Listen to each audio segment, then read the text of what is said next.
the Popovic family's temporary shelter just outside of Belgrade.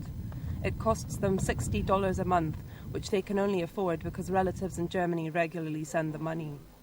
Since 1995, they and thousands of other Serbs have been in exile. In Milosevic's country, those expelled from Krajina are tolerated but are not exactly welcome. New political developments in Croatia encourage hopes for a return to the homeland soon. I was a farmer. I owned a house and some land. Now I'm practically on the streets. I want to go back as soon as we can. I'd rather live in my own house, even if it's half destroyed, than in this dump.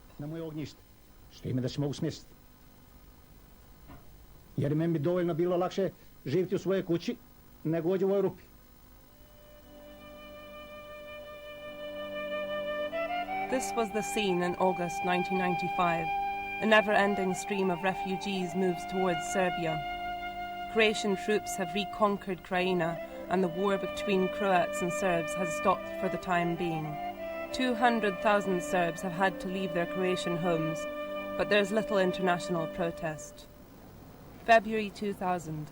In the office of this human rights organization in Belgrade, refugees wait for immigration papers to return to Croatia. This is the only place they can obtain a passport. They have no rights to Yugoslavian papers. The Popovic family hopes to begin their journey back in a few weeks.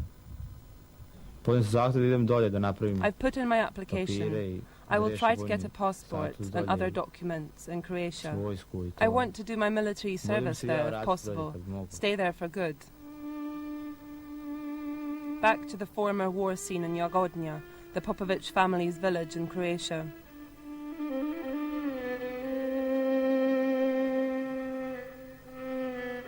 This is our first impression. The village is deserted and most of the houses and property destroyed.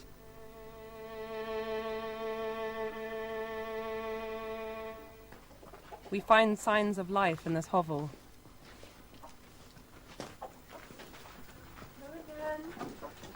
The old woman is a Serb who returned a few months ago. She tells us that a total of around 30 people have moved back into the village, mostly elderly people. Popovic. No, I don't know that name. Oh, hang on a minute. There is a Popovic, but he lived at the other end of the village.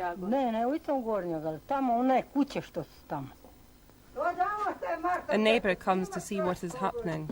Visitors are a rare sight in the village nowadays, especially a television team. She complains about how difficult life is. Many houses are without electricity, and they get very little help. But she is pleased to hear about the Popovic family. Nebojsa, I know him. We're related. He's my aunt's son.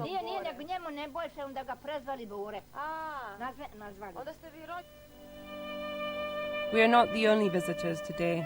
A Serb from the village is living as a refugee near Zadar, and he plans to return in a few weeks.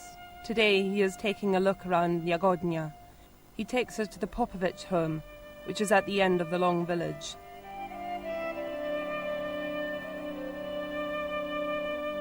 The same scene greets us here.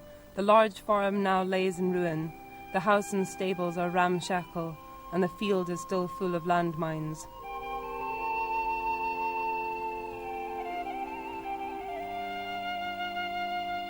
We ask the Serb whether he thinks that the Popovic family should really return.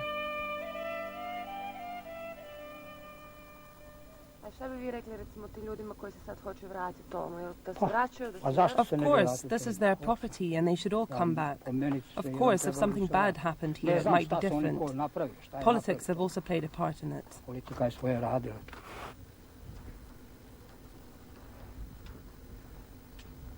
Like many other villages in Krajina, Jagodnja has become a kind of ghost town. In the area where the Croatian-Serbian front line once was, just a few kilometres away from the Dalmatian coast, times seem to have stood still. For 5 years, nothing has happened here. The new Croatian government wants to fulfill all Western demands, that all exiled people should be allowed to return safely. 2 kilometres away from Jagodnja is Paloka, a purely Croatian village. In 1991, the Croats were driven out by the Serbs, and were only able to return 5 years later. The war has certainly not been forgotten here. and rebuilding of homes and lives has only just begun. We ask the Croats in Paloka whether they can imagine the Popovic family and other Serbs, not just the elderly ones, returning to Jagodnja. I would never allow them to come back. What have all these lives been lost for? No one talks about Croatian Vukovar anymore, where so many were killed.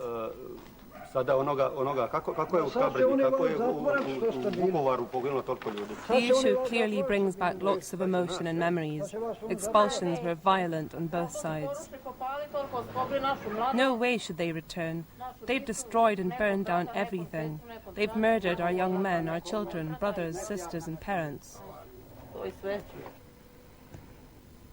Back to Belgrade, Serb refugee Popovic visits the film crew's office in the Yugoslavian capital.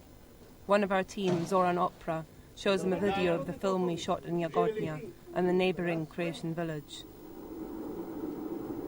It's the first time in 5 years that Mr. Popovic has seen any pictures of his hometown.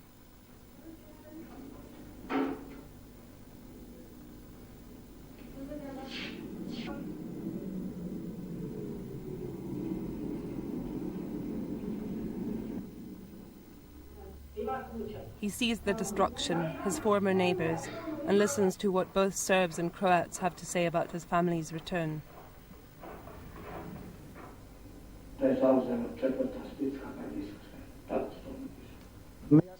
It's not how I imagined it at all.